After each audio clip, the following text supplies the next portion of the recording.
Assalamu alaikum students. I am Sar Imran Sher from Peshawar Model School. Students आज हम discuss करेंगे lecture number 4 chapter number 1 का। तो lecture number 4 में हम डिस्कस करेंगे dynamic equilibrium. So let's start our topic. What is a dynamic equilibrium?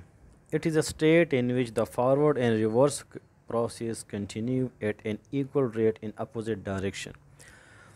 वो state, वो प्रोसेस जिसमें फॉरवर्ड और बैकवर्ड रिएक्शन दोनों प्रोसीड होते हैं इन इक्वल रेट में लेकिन अपोजिट डायरेक्शन में। इससे पहले हमने डिस्कस किया था रिवर्सिबल रिएक्शंस। तो रिवर्सिबल रिएक्शन में हमारे पास आता है एक इक्विलिब्रियम पॉइंट, उसे हम कहते हैं डायनेमिक इक्विलिब्रियम। तो डायनेमिक इक्विलिब्रियम पॉइंट तब हमारे पास आता है जब हमारे पास फॉरवर्ड प्रोसेस और रिवर्स प्रोसेस दोनों इक्वल हो जाते हैं, बैलेंस हो जाते हैं।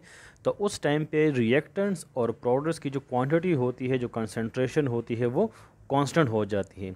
सो जब एक रिवर्सिबल प्रोसेस में या जो हमारे पास जो रिवर्सिबल रिएक्शंस होते हैं, जब उसमें एक ऐसा स्टेज आ जाए जब फॉरवर्ड और रिवर्सिबल प्रोसेस दोनों इक्वल हो जाए, तो उस स्टेट को हम कहेंगे डायनेमिक इक्विलिब्रियम। डायनामिक इक्विलिब्रियम को हम रिप्रेजेंट करते हैं डबल एरो से। डबल एरो में जो अपर एरो होता है वो हमारे पास शो करता है फॉरवर्ड रिएक्शन यानी फॉरवर्ड प्रोसेस, और जो लोअर एरो होता है वो हमें शो करता है reverse process. Forward process mean कि ये जो प्रोसेस है ये फ्रॉम लेफ़्ट टू राइट हो रहा है, और रिवर्स प्रोसेस मीन जो दूसरा एरो हमें शो होता है ये हमें ये शो करता है कि ये जो प्रोसेस है ये फ्रॉम राइट टू लेफ़्ट हो रहा है। एक रियल लाइफ एग्जांपल लेते हैं वाटर की। अब फॉर एग्ज़ाम्पल अगर हम वाटर को हीट करें तो स्टार्ट में जब हमारे पास एवापोरेशन होता है वो स्पीड अप होगा, एवापोरेशन का प्रोसेस स्टार्ट होगा, तो जो मॉलिक्यूल्स होंगे वाटर लिक्विड के वो कन्वर्ट होंगे इनटू वेपर्स। तो शुरू में हमारे पास वेपर्स बनेंगे, ज़्यादा अमाउंट में होंगे। ये जब ऊपर जाएंगे तो कंटेनर हमेशा हम क्लोज़ रखेंगे, क्योंकि इससे पहले हमने डिस्कस किया था रिवर्सिबल रिएक्शन में कि जब हम किसी रिवर्सिबल रिएक्शन को परफॉर्म करते हैं तो हम हमेशा क्लोज़ कंटेनर में उसको परफॉर्म करेंगे, क्योंकि अगर कंटेनर ओपन होगा तो हमारे पास जो रिएक्टेंट या प्रोडक्ट्स में गैसियस सब्सटेंसेस होती हैं वो एवापोरेट हो जाते, तो हमारे पास इक्विलिब्रियम पॉइंट एग्जिस्ट नहीं होगा। तो ये क्लोज कंटेनर हैं। शुरू में हमारे पास जब वाटर एवापोरेट होगा तो ये ऊपर वेपर जाएंगे, वहाँ पर ये जमा होंगे, अकोमोलेट होंगे, ठीक है। फिर कुछ देर बाद यही वेपर जब ऊपर के सरफेस से टकराएंगे और ये जब आपस में टकराएंगे तो इनकी एनर्जी कम हो जाती है और ये वेपर्स आपस में कंबाइन हो जाते हैं और ड्रॉप्स की शक्ल में आ जाते हैं। यही वेपर्स जब दोबारा लिक्विड फॉर्म में आएंगे, दोबारा इस पानी में वापस आएंगे, उससे हम कहते हैं कंडेंसेशन। तो जब लिक्विड्स के मॉलिक्यूल्स वेपर्स में कन्वर्ट होते हैं that is forward process, that is called evaporation. और जब यही मॉलिक्यूल्स दोबारा लिक्विड में आएंगे दैट इज़ कॉल्ड कंडेंसेशन यानी रिवर्स प्रोसेस।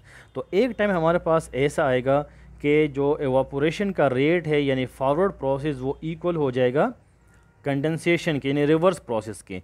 इसका मतलब ये है कि जितने अमाउंट में हमारे पास वेपर्स बन रहे हैं उतने ही अमाउंट में हमारे पास कंडेंस भी हो रहे हैं, और ये हमारे पास वापस लिक्विड फॉर्म में आ रहा है, ठीक है। तो जब ऐसा स्टेज आ जाए जब दोनों की जो क्वांटिटी है वो कांस्टेंट हो जाए यानी एवापोरेशन और कंडेंसेशन दोनों प्रोसेस इक्वल हो जाए, अपोजिट डायरेक्शन में होते हैं लेकिन जब भी इक्वल आ जाए यानी एवापोरेशन जो वेपर्स हैं और कंडेंसेशन के जो मॉलिक्यूल जब वापस लिक्विड में आते हैं, तो उस स्टेज को हम कहेंगे डायनेमिक इक्विलिब्रियम। सो डायनामिक का जो लफ्ज़ यहाँ पे इस्तेमाल होता है ये इसलिए हम इस्तेमाल करें, डायनामिक का मतलब है इन मोशन, कि ये जो प्रोसेस होगा ये इन मोशन होगा। जिस रेट के साथ फॉरवर्ड रिएक्शन होता है उसी रेट के साथ रिवर्स रिएक्शन भी होता है, क्योंकि दोनों प्रोसेस इक्वल रेट में कंटिन्यू है और ये कंटिन्यू होते हैं, ये स्टॉप नहीं होते, इसलिए इसको नाम दिया गया है डायनामिक इक्विलिब्रियम।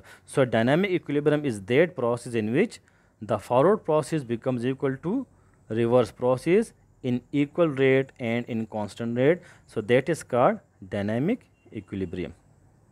तो उसके लिए शर्त ये है कि आपके पास जो कंटेनर में आप डायनामिक इक्विलिब्रियम को एग्जिस्ट करना चाहते हैं वो हमेशा एक क्लोज कंटेनर होगा, क्योंकि ओपन कंटेनर में हम कोई रिवर्सिबल प्रोसेस नहीं कर सकते। अगर कंटेनर ओपन होगा, गैसियस सब्सटेंसेस निकलेंगे तो हमारे पास डायनामिक इक्विलिब्रियम जो है वो एग्जिस्ट नहीं होगा। और एंड में आपके लिए होमवर्क है, what is mean by term dynamic. Dynamic का मतलब क्या है? Give any two examples of dynamic equilibrium from real life.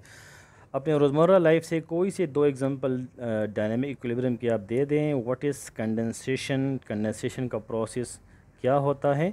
So that is the end of our lecture. Thank you so much.